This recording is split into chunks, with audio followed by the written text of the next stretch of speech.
नारायण।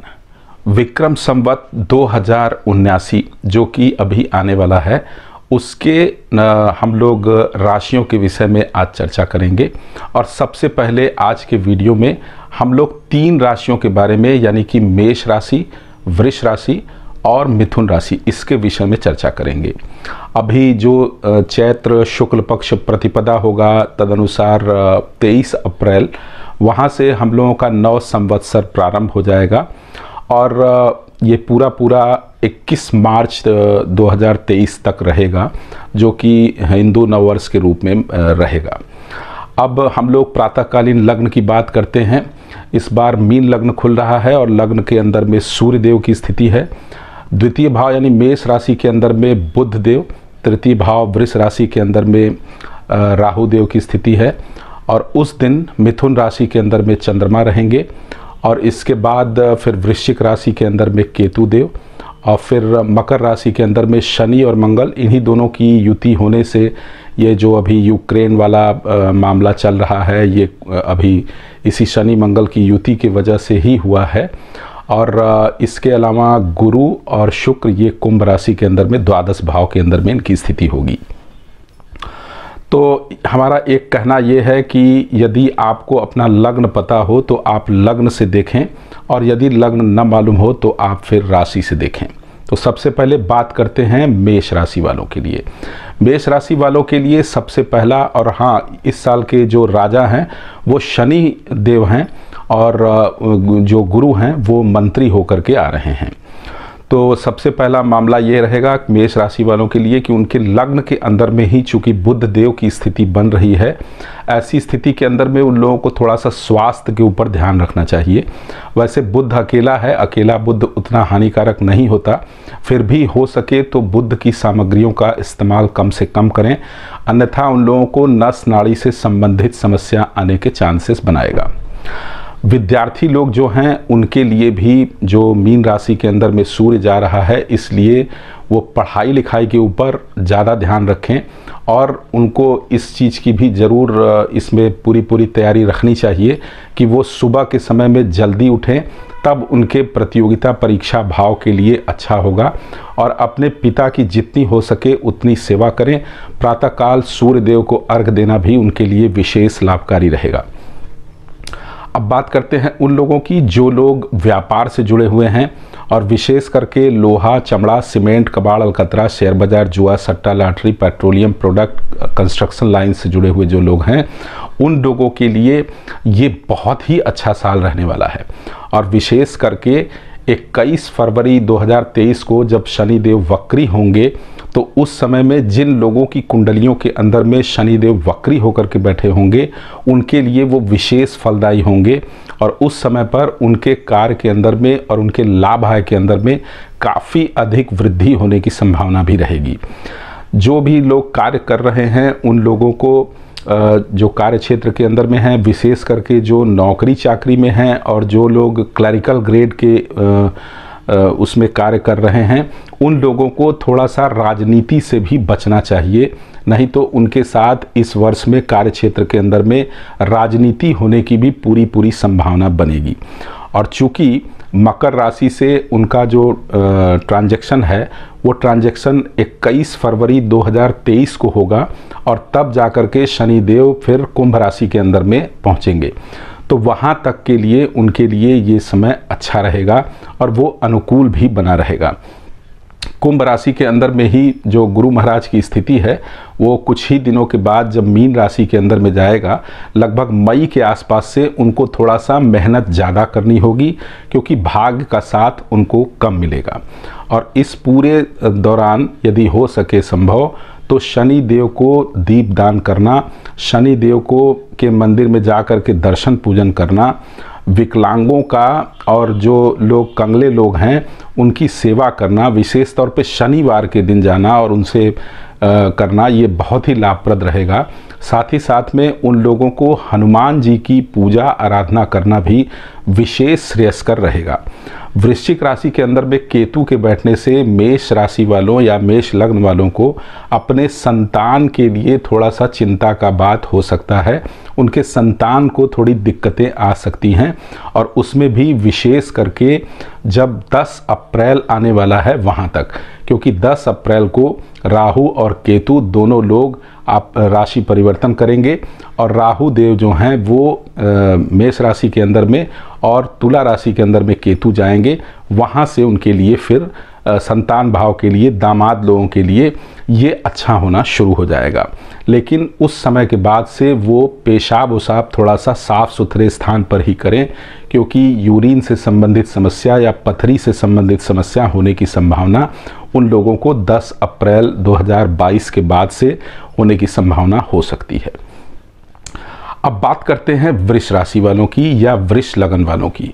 वृष लगन के अंदर में शुरुआती दौर में जो राहु की स्थिति है वो बहुत ही अच्छी है, और शनि देव भी जाकर के मकर राशि के अंदर में यानी कि उनके नवम भाव के अंदर में बैठेंगे, जो कि उनके कैरियर से एक भाव पीछे रहेगा। इसलिए थोड़ा सा मेहनत मशक्क़त करने पर वृष राशि या वृष लगन वाले लोगों के लिए भी ये वर्ष काफ़ी अच्छा हो सकता है।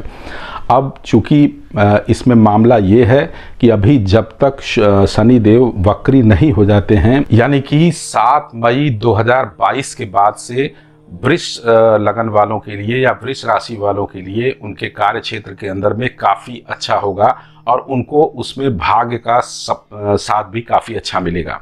हाँ, उनकी पत्नी का, अगर जिन लोगों के विवाह हुए हैं, उनकी पत्नी के स्वास्थ्य के लिए थोड़ा सा गड़बड़ हो सकता है।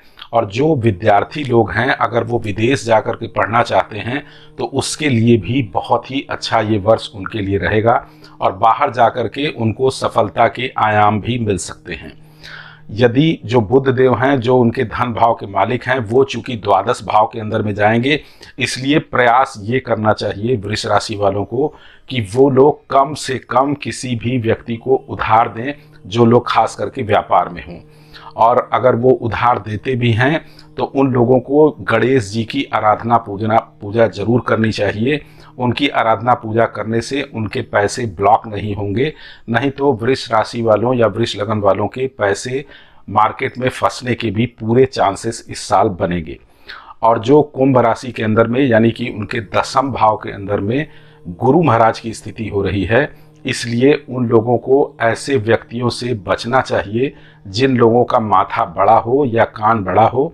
उन लोगों के साथ में व्यापार या साझेदारी करना उनके लिए अच्छा नहीं होगा।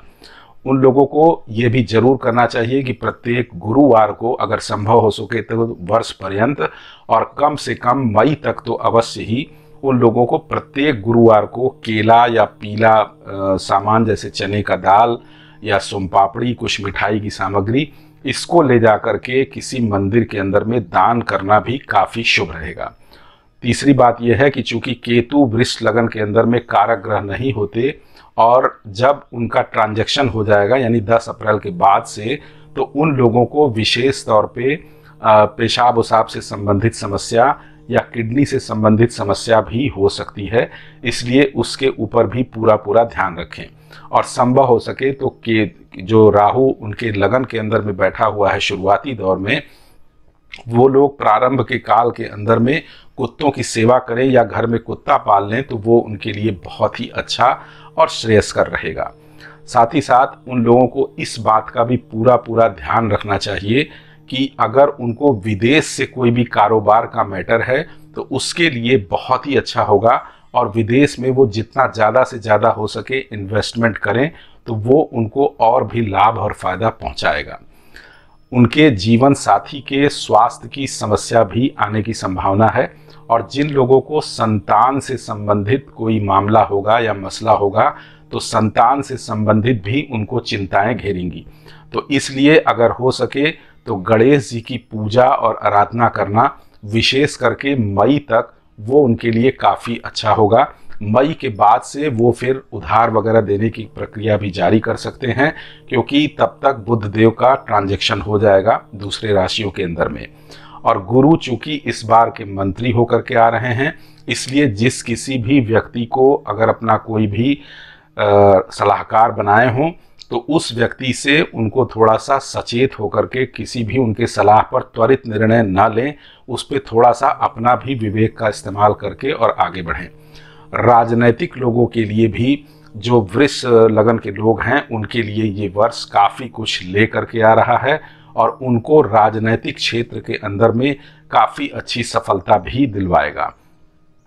कुल मिलाकर के ये वर्ष वृष राशि वालों के लिए भी अच्छा रहेगा और उनको भाग्य का साथ भी काफ़ी अच्छा मिलेगा और 21 फरवरी 2023 के पश्चात उनके लिए और भी शुभता बढ़ाएगा। अब बात करते हैं मिथुन राशि की या मिथुन लग्न की। चूंकि शुरुआती दौर में लग्न के अंदर में चंद्रमा है, इसलिए व्यय की अधिकता इस राशि वाले, इस लग्न वाले लोगों को इस वर्ष झेलना होगा। और उनके नवम भाव के अंदर में जब शनि की का राशि परिवर्तन हो जाएगा, यानी 21 फरवरी के पश्चात, वो काफ़ी अच्छा होगा। जिन मिथुन लग्न वालों के कुंडली के अंदर में पहले से ही वक्री शनिदेव बैठे हों, उनके लिए अभी भी विशेष करके जब तक कि मंगल और शनि दोनों लोग साथ हैं, तो उनको स्वास्थ्य के ऊपर थोड़ा सा ध्यान रखने की आवश्यकता है। उन लोगों को इस चीज़ का भी विशेष रूप से ध्यान रखना चाहिए कि उनके जो बुध हैं वो एकादश भाव के अंदर में जाएगा, तो उनको वर्ष पर्यंत लाभ आय की स्थिति अच्छी करेगा। और गुरु जो उनके कैरियर भाव का मालिक है, वो इस साल का मंत्री होकर के आ रहा है, इसलिए उनको अपने गुरुओं की सेवा करना या बृहस्पति देव के मंदिर में जाना, वहाँ पर जा कर के और कुछ न कुछ पीली सामग्री का दान करना, वो भी काफ़ी हितकर होगा।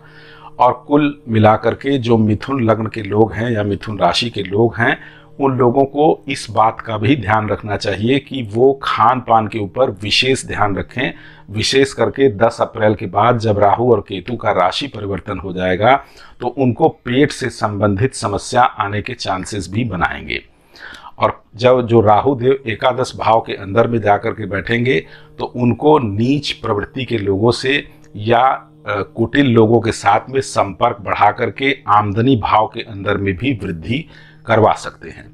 ऐसी स्थिति के लिए उन लोगों को ये भी जरूर चाहिए, चूंकि राहु छाया ग्रह होते हैं और पुरुष तत्व राशि के अंदर में रहेंगे और गुरु इस साल के मंत्री होकर के आ रहे हैं, इसलिए उनको चाहिए कि अनैतिक आचरण करने पर भी या अनैतिक लोगों के संपर्क में आने पर भी अपनी नीतियों को नहीं छोड़ना चाहिए। अगर उसको लेकर के ये बढ़ते हैं तो ये साल उनको माला माल करने के लिए भी आ रहा है। ये भी है कि आमदनी भी खूब होगी और व्यय भी खूब होगा, उनको खर्चे भी काफ़ी आएंगे, लेकिन इसके बावजूद भी अगर वो थोड़ा सा सामंजस्य बनाकर चलें तो कुल मिलाकर ये कहा जा सकता है कि मिथुन लग्न वालों के लिए ये वर्ष काफ़ी कुछ लेकर आ रहा है। विशेष तौर पे जो लोग विद्यार्थी लोग हैं, उन लोगों को चाहिए कि वो अपनी शिक्षा उत्तर दिशा की ओर अपना चेहरा करके पढ़ाई लिखाई करें, प्रतियोगिता परीक्षा की तैयारी करें, तो वो उनके लिए अच्छा होगा। और जो किशोरावस्था में लोग हैं, उन लोगों को प्रेम प्रपंच से बिल्कुल बचना चाहिए। तब अगर वो बच जाते हैं तो उनकी पढ़ाई लिखाई और प्रतियोगिता परीक्षा के लिए उनके लिए बहुत ही अच्छा ये वर्ष रहेगा। और उनको जो लोग विदेश जाकर के पढ़ना चाहते हैं, उनके लिए भी ये साल काफ़ी अच्छा होगा। कार्य क्षेत्र के लिए उन लोगों को, जो लोग विशेष तौर पर शिक्षा के क्षेत्र से जुड़े हुए हैं या स्कूल कॉलेज है जिन लोगों का, या कोचिंग सेंटर्स वगैरह हैं, उन लोगों के लिए भी ये काफ़ी अच्छा वर्ष रहेगा और वहाँ पे उनको तरक्की के आयाम भी प्राप्त होंगे। ऐसे लोग जो कि एक शहर से दूसरे शहर में जाना चाहते हैं पढ़ाई लिखाई के लिए या व्यापार के लिए, उससे उनको बचना चाहिए। और चूंकि एकादश भाव के अंदर में बुध देव जो उनके लग्नेश हैं वो जा कर के बैठ रहे हैं, इसलिए थोड़ा सा भी दिमाग लगा करके यदि वो कार्य करते हैं तो उस अवस्था के अंदर में उनको लाभ आय की स्थिति काफ़ी अच्छी बना सकते हैं। विशेष करके जब राहु भी वहाँ पे युत हो जाएंगे, उस समय में राहु और बुध दोनों लोगों की जब युति हो जाए, तो ऐसे समय में उनको हड़बड़बाजी में कोई भी निर्णय नहीं लेना चाहिए। थोड़ा सोच विचार करके अगर बुद्धि का प्रयोग करें तो वो उनके लिए श्रेयस्कर होगा और वो उनके लिए बहुत कुछ लेकर आएगा। जिन लोगों के विवाह नहीं हुए हैं, उन लोगों के विवाह होने की भी संभावना इस साल काफ़ी अच्छी है, खास तौर पे जो मिथुन राशि या मिथुन लग्न के लोग हैं। और उनको अच्छी पत्नी मिलने की भी पूरी संभावना है। और दूसरा बात यह है कि जो चंद्रमा की स्थिति रहेगी उनके लग्न के अंदर में, इसलिए उन्हें ठंडी चीज़ों के सेवन से, विशेष करके जब जब मौसम का परिवर्तन हो उस समय में उससे बचना चाहिए, नहीं तो सर्दी जुकाम से संबंधित समस्याएं उनको काफ़ी ज़्यादा बढ़ सकती हैं। तो ये कुल मिलाकर के मेष राशि, वृष राशि और मिथुन राशि की बात हुई। आगे के वीडियो में हम लोग चर्चा करेंगे कर्क राशि, सिंह राशि और कन्या राशि के बारे में। आपको हमारा ये कार्यक्रम कैसा लगा हमें ज़रूर बताइएगा, और हमारे चैनल को लाइक, शेयर और सब्सक्राइब करना नहीं भूलिएगा। नारायण।